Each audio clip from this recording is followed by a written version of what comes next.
جنرال صاحب اون چیه؟ چی شده؟ اون یکی اون یکی آقا دست نزن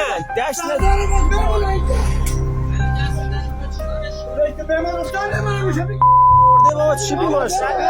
شامگاه چهارشنبه سوم جدی 1404 در دل تاریکی های تهران، جنرال اکرام الدین سری، فرماندهی که سالها با طالبان جنگیده بود، ناگهان در دام یک توطئه مرگبار افتاد.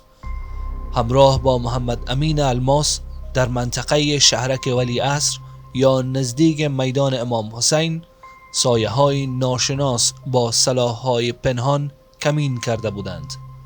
مرمی ها شلیک شد، خون ریخت و 2 مرد برجسته مخالف طالبان بر زمین افتادند. این حمله دومین ضربه جنایی به مخالفان طالبان در خاک ایران طی ماه‌های اخیر است. حادثه مرموز که هنوز هیچ گروهی مسئولیت آن را نپذیرفته و تحقیقات ایرانی ها در حاله از ابهام پیش می رود. آیا این کار دستهای پنهان طالبان است یا توطئه‌ای بزرگتر؟ با ما تا پایان ویدیو همراه باشین تا لایه های پنهان این جنایت را بشکافیم و به حقایق پی ببریم. اکرام الدین سری در ولایت کاپیسا و در خانواده روشنفکر به دنیا آمد. آموزش های ابتدایی را در کابل به پایان رساند و سپس وارد لیسه نظامی شد. تحصیلات تخصصی نظامی را در دانشگاه نظامی ادامه داد و در سالهای پایانی حکومت دکتر نجیب الله فارغ التحصیل گردید. فعالیت رسمی او در اردوی ملی آغاز شد و تا رتبه جگرنی ارتقا یافت. در سال 1387 به وزارت امور داخله منتقل گردید و در سمت‌های مختلفی از جمله فرماندهی قطعه و حوزه‌های امنیتی کابل ایفای وظیفه نمود. در دوره‌های دشوار امنیتی به عنوان فرمانده پلیس نورستان، بغلان و تخار منصوب گردید. با هماهنگی نیروهای امنیتی و جلب حمایت مردمی، امنیت را در این ولایات تا حد ممکن تأمین کرد، هرچند تخار نهایتاً سقوط نمود. پس از به قدرت رسیدن طالبان در 2021 به ایران پناه برد. در تهران دفتری برای سازماندهی نظامیان پیشین ایجاد کرد تا مشکلات اقامتی و حقوقی آنها را پیگیری نماید و از اخراجشان جلوگیری کند.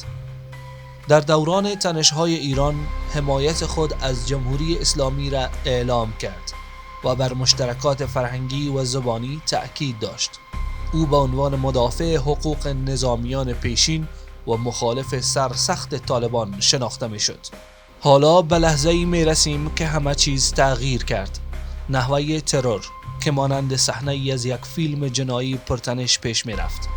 شامگاه آن روز جنرال سری در دفترش در منطقه حسین آباد تهران، مکانی امن در قلب پایتخت ایران نزدیک به ارگان‌های امنیتی، مشغول کار بود. ناگهان تماسی مشکوک دریافت کرد.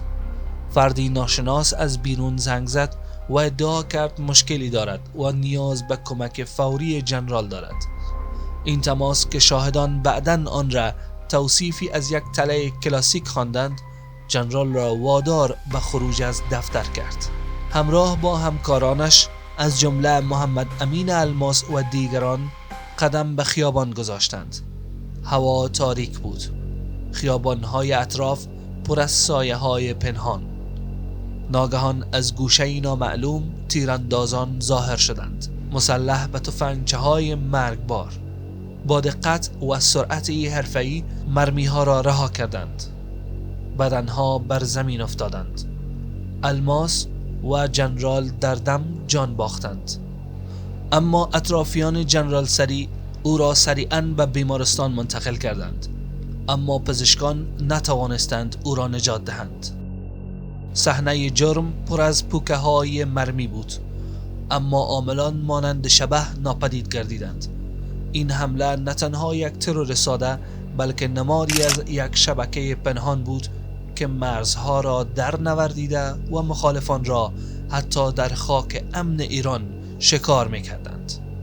این حمله منجر به مرگ جنرال سریع و دگروال محمد امین الماس گردید. عاملان از محل متواری گردیدند و هیچ سرنخی فوری شناسایی نشد. این دومین ترور مخالفان طالبان در ایران است. پیشتر معروف غلامی در مشهد کشته شده بود. الگویی از حذف هدفمند چهره‌های نظامی پیشین مشاهده می شود. جبهه مقاومت ملی و دیگر گروه‌های مخالف طالبان را مسئول دانستند. چهره‌های سیاسی افغان تحقیقات شفاف از ایران خواستند. مقامات ایرانی تحقیقات را تایید کردند، اما نتایج رسمی منتشر نشده است. این امر نگرانی‌ها در مورد امنیت مهاجران افغان را افزایش داده است. این ترورها نشان دهنده گسترش تهدیدات علیه مخالفان طالبان فراتر از مرزهای افغانستان است و لزوم پیگیری جدی را برجسته می‌سازد.